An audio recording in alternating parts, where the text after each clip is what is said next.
Beverly Hillbillies.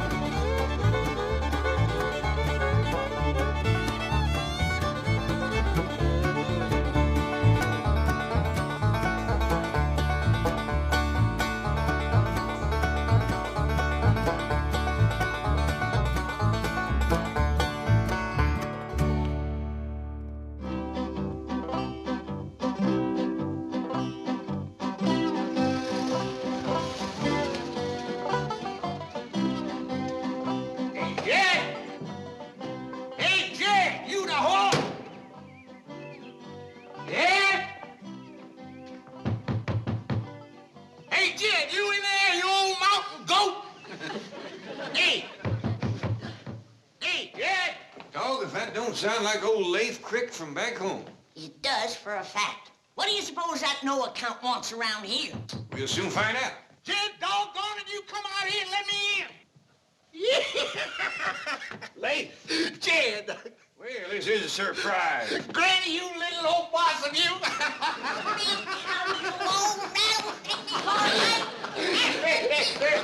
She ain't changed a bit, has she, Jed, huh? No bigger in a minute and scrappy as a bend-in.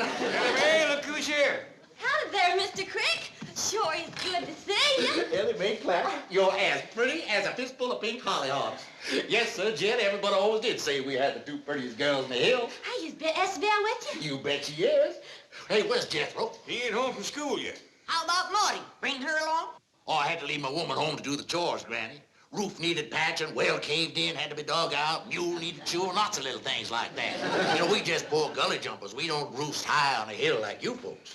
Esbel ain't out in the car, and Mrs. Crick neither. I had to leave my woman to home, Elly Mae. And Essie Bell, she's over at the motel unpacking and purdying herself up. Motel? Why, Leif, we got plenty of room to take care of you and Essie Bell right here. Well, now, Jed, you know I ain't one to trade on a friendship. Of course, after Jethro and Essie Bell's proper hitched, then we're gonna be wanting to live near our kinfolk. Hitched? Jethro and Essie Bell? You mean you don't know what that boy's been up to?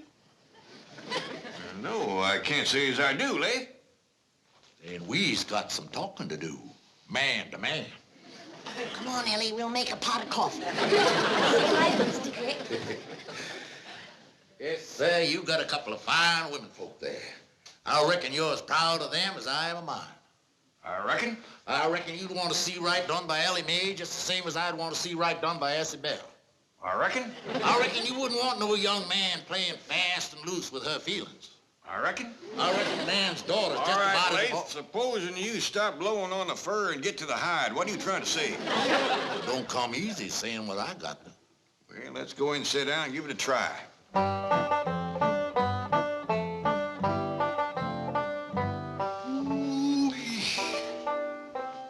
My, you got yourself a regular palace here. You got... Oh, I better take off my cloth now, because I don't want to get you fancy carpet all dirty. Just leave everything on, Leif, and sit down and speak your piece. Oh, my. Sure do beat sitting on the stump now, don't it? I guess you got this here chair stuffed full of money, huh, Jed? Huh? Yeah, Leif. Now, about Jethro and Essie Bell. Well, to speak plain out, your Jethro done grabbed a hold to my Essie Bell's heart. I don't recall Jethro mentioning Essie Bell's name since way last summer when she won that beauty contest. That's when it happened. What happened? This happened. Love letters wrote by your Jethro to my Essie Bell. Love letter? Steaming hot love letters. Someday I gotta have a long talk with that boy. Let me see the letters. Jeb, I hadn't better. You having a purty, sweet, innocent young daughter of your own, you might just anger up to the point where you'd hurt that boy. Jethro got out of line, did he? Well, I wouldn't exactly call it getting out of line, providing his intentions is honorable. These letters was wrote way last summer. How come you just getting here? Well, now, I ain't a-wallering in money like you, Jeb. I had to scrimp and save to get to where I could afford to make the trip.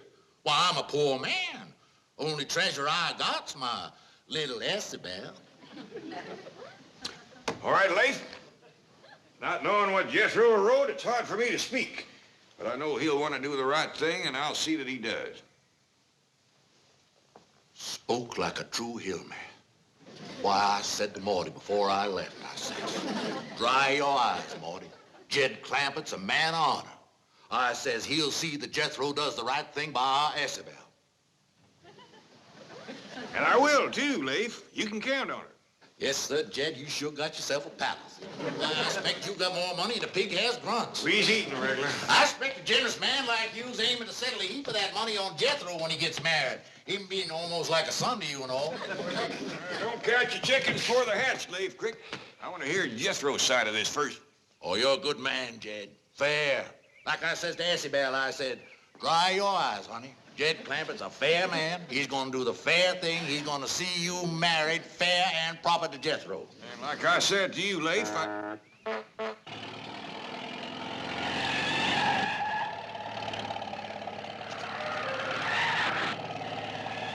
Whoever's driving that truck's mighty shy on brains. That's Jethro. Fine boy. Jethro! Just call me Daddy, boy. Jethro, Leif here says that last summer you wrote some love letters to his daughter, Isabel. Love letters? Why, it ain't nothing to be ashamed of, son. Most natural thing in the world for a handsome boy like you to write letters to a beautiful girl like Isabel. Them was fine letters, too. You should be proud on them. Oh, thank you. Well, how come she never answered them? Well, son, right after she won that beauty contest, she must have got hundreds of letters like yours, proposing marriage and things. Well, it took her a while Now, to... hold on, Leif. Jethro, did you propose marriage in them letters? Oh, let me think. Well, it ain't nothing to be ashamed of, son. Most natural thing in the world for a handsome boy like you. I'll give him a chance to think, Leif. It ain't something comes easy to him. Love ain't nothing you think about. Love comes from the heart. He never said he was in love with Isabel. Well, he always was. You remember when you used to tote the books home from school? Old Mel Pratt, he took them away from you and beat you up? Yeah, but he was twice as big as me. Yeah, but if you was to marry Isabel now, that would sure leave old Mel Pratt drinking from an empty jug. Yeah? Yeah. This ain't something you have to decide about right now. Well, of course you don't. You just think on it for a while. Think about how Isabel's the prettiest girl in the hills. Yeah? Best dancer, too. Yeah? How much you'd like to marry her. Yeah! Take on, son. Now, wait a minute, Jethro. Think what you're doing. You sure you're ready to support a wife? Could be you'd have to quit school. Well, hot diggity dog, then I'm ready. I'll bring Isabel over for supper. But first you go down to one of them fancy Beverly Hills jewelry stores and you pick out a great big diamond ring. All right, and while I'm there, I'll get something for Isabel, too. I'll see you later, son. Bye-bye, Mister. Bye-bye, Daddy Crick. Woo-hoo! I'm going to get married. Yeah! Someday I should have had a long talk with that boy.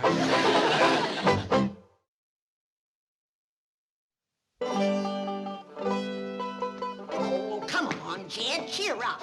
Maybe Isabel will make a good wife for Jethro. That boy ain't ready to get married, Granny. He just don't know what it's all about.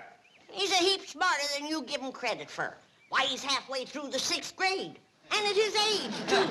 Grant you, he's smart at book learning, but when it comes to knowing about life... Hey, Grady, are you going to dance at my wedding and show them their pretty ankles of yarn?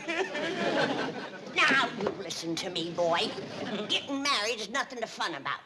Now, are you sure you're ready to give Isabel Crick your name? Yeah, if she wants it. But Jethro seems like a right poor name for a girl. See what I mean, Granny? Skipper and me's ready to help pick out your ring, Jethro. Now, Elly, me, I don't reckon a jewelry store is the best place for this little feller. He's right giving a picking up things and swallowing them. See what you mean, Paul. Skipper, you stay here. Why, if you was to eat some of them diamond rings, they'd give you the stomach ache.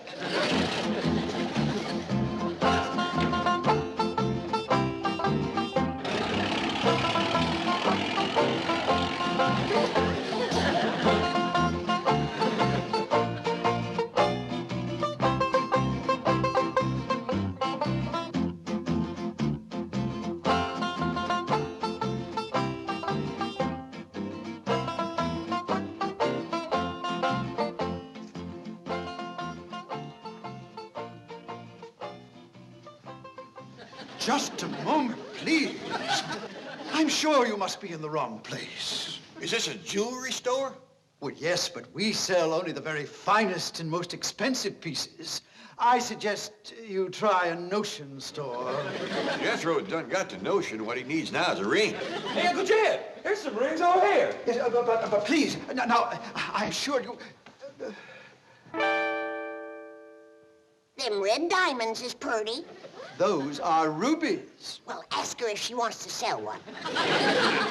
Madam, the ruby I'm referring to is not a lady. How she got them rings is her own business. Just ask her if she wants to sell one. Perhaps you will understand how out of place you are when I tell you that no ring in this case sells for less than $10,000. Now, wouldn't you like to look elsewhere? Yeah, sure, it's where you keep the good stuff. Security guard, please.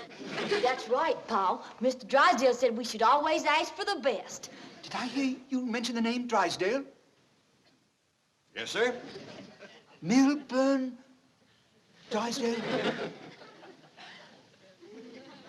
Yes, sir? He's our next door neighbor. He keeps Jed's $35 million in his bank. Granny, I ain't sure it's 35 million no more. Might be close to 40 by now. You got the phone in your hand. Call up Mr. Drysdale and see who's closer, Jed or me. Stand by till I make one call. Things have been a little slow since Christmas. Quiet place, huh, Isabel? I'll say. Gee, Paul, this is just about the biggest place I ever did see. Yes, sir, Isabel. You did a mighty wise thing when you decided to marry up with Jethro. I didn't decide, Paul, you did. I didn't even answer his letters. Well, it was a good thing I did discover those letters. You'd have been married to that no-account Mel Pratt. Mel Pratt ain't a no account. He's a good, strong, hard-working boy. You gotta learn to keep your mouth shut, girl. You gotta learn to keep your mouth shut, especially when there's any food around. I still can't figure out where you found victuals enough to put on all that weight since last summer. Mel Pratt's been feeding me. He wanted me to get good and strong so I could help him clear that acre of land. That ain't land, girl. That's rocks. If you want to marry up with a boy that's got an acre of rocks, you should at least have them cut and piled up into a fine palace like this. But Mel Pratt loves me, and I love him. I don't want to hear that name no more, Isabel. You're gonna marry into the lap of luxury, girl. You're gonna wear fine clothes and jewels. You're gonna have servants to wait on your hand and foot. You're gonna have a butler running ahead of you, opening doors, all kinds of things like that. Oh, look at that! Stop right here now, Isabel. You don't want him to think we ain't never seen a butler before, do you?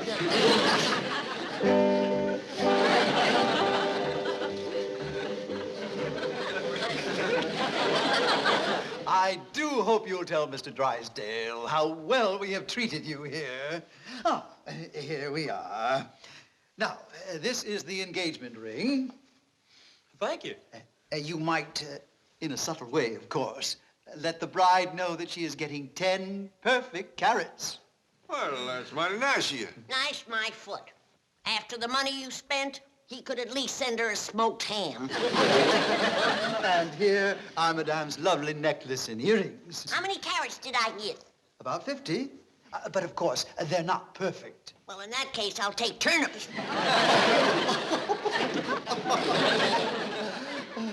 And for Mademoiselle, this beautiful diamond bracelet. Do I get some carrots, too? Oh, yes, indeed. About 30. You sure are generous with your vegetables. So are you, sir. You're going to be sending me a lot of cabbage. I am? Yes. Cabbage is money. Well, your store, but I'll be dogged if I see how you stay in business.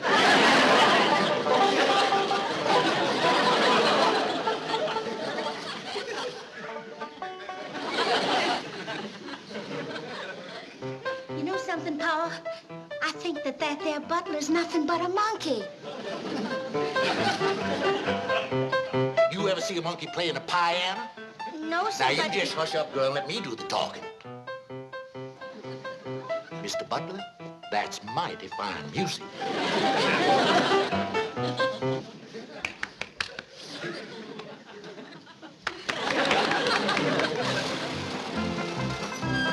Looks like a lady from Essie Bell is here. Yoo-hoo! I want to see my sweetie. Now, Jethro, you get a hold of yourself. I don't want you running in there and picking up that little girl and scaring her half to death. Yes, sir. You put the truck away. I'll wait for you here. We'll all go in together like a proper family order at a time like this. Yes, sir, Uncle Jed.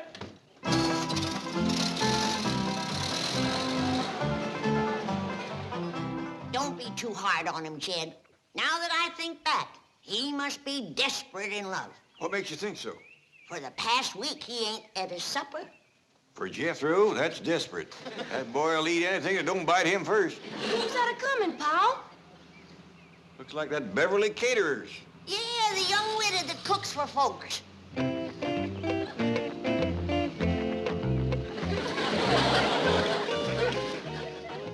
Hi, is Jethro ready? Ready for what, ma'am? For our regular date? Howdy, Mary.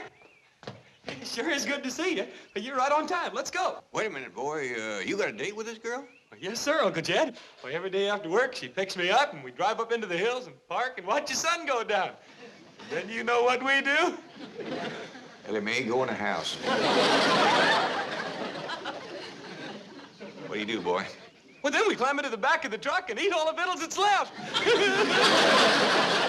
No wonder he ain't been eating his supper. I've got your favorite today, Jethro. Swedish meatballs. Jethro, the girl you're gonna marry is waiting in the house. You can't go running off with her and leave Essie Bell. Oh, yeah. Hey, Marion, you reckon there's enough meatballs in the truck for the three of us? Forget it. Huh? Here's your blushing bride. Come give her a big hug. Excuse me, ma'am. I'm looking for my sweet little old Essie Bell Crick from back home. I'm right here, Jethro. Jethro, son, this here's Essie Bell. Your Essie Bell Crick? Yeah, Jethro. Marion!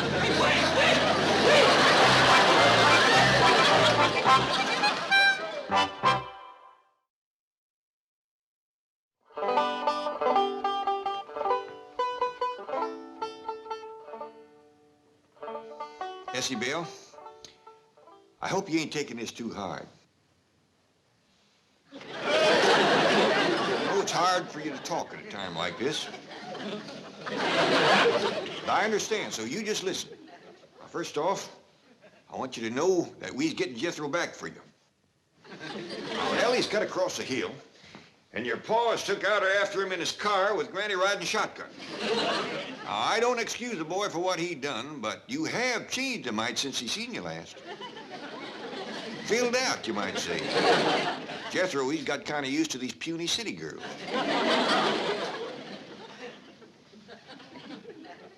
Essie Bell, I just can't stand to watch you suffer. Ain't there anything I can do? Yeah. Would you get me another pie out of the icebox?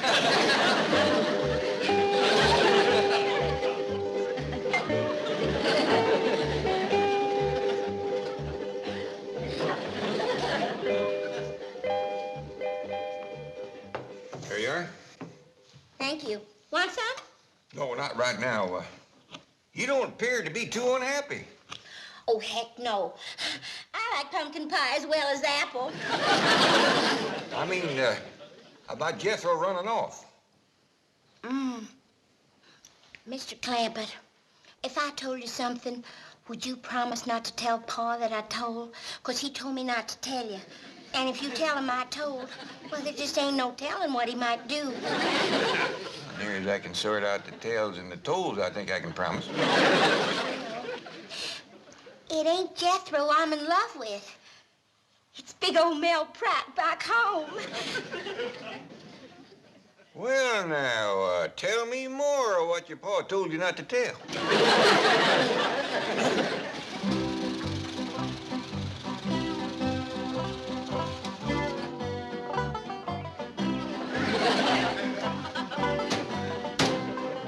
Let's have no more of this running after other girls.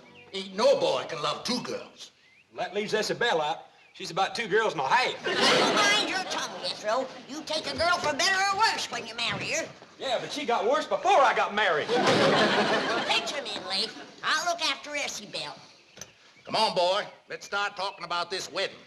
Well, Mr. Crick, You call me daddy now you're marrying up with my daughter. but Mr. Crick, I don't think I want to get married to nobody. I want to finish the 6th grade so I can be a brain surgeon. Well, you should have started thinking about that before you wrote Isabel them hot, steaming letters full of love talk. I don't remember no love talk. You don't, huh? Now, just how'd you start them letters? Dear Isabel. Well, ain't that love talk, calling a woman dear? It is. I'm in trouble with a lot of women. Men, too. Well, Leif, I see you fetched him back, all right. Now, Jethro, you get upstairs and get packed for your honeymoon. Oh, but Uncle Jed, I don't want to Oh, get up there and do like I tell you. Oh, yes, sir. You're a good man, Jed. Fair. I try to be. What do you think of my giving Jethro and Isabel my house for a wedding present? Oh, that is fair. That is really what you call fair. Of course, it's just a little 2-room place, but they'll make out. well, I ain't the best at counting, Jed, but I done towed up 12 rooms since I've been here. Oh, I ain't talking about this place. I'm giving them my little shack back in the hills. Back to home? Yeah, there's a half-acre land goes with it.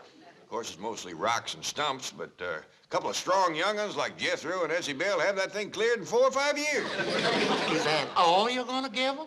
Oh, shucks, no. Isabel, fetch in that other wedding present I give you. Coming, Daddy Clampett? That's better. I always said you was a generous man. Why, just before I left home, I said to Morty, I said, why, Jed Clampett's a generous man. Why, there's just no telling what are you doing with him?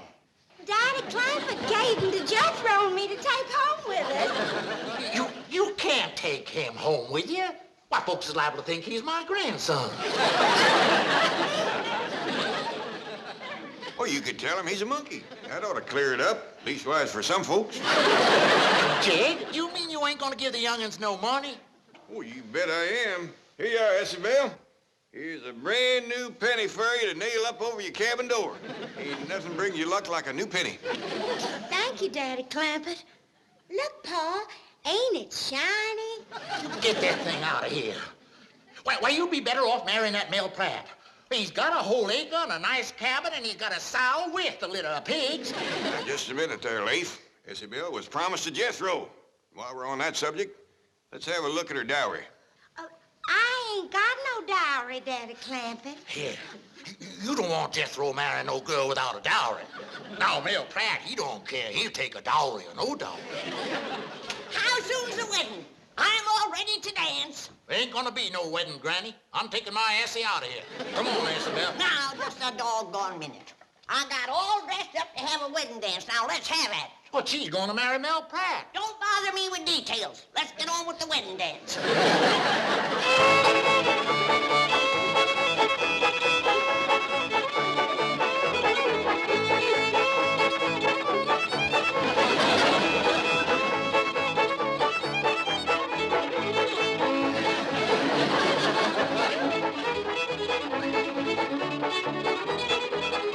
I sure do love my wedding presents from the Clampetts, Pa, don't you?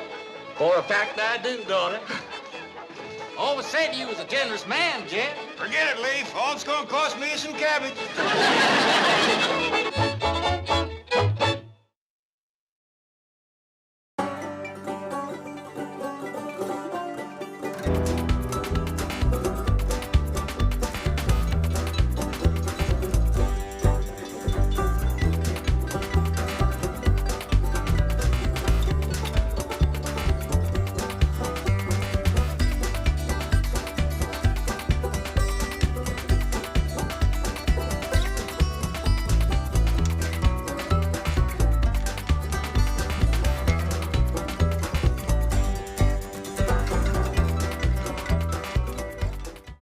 This has been a Filmways presentation.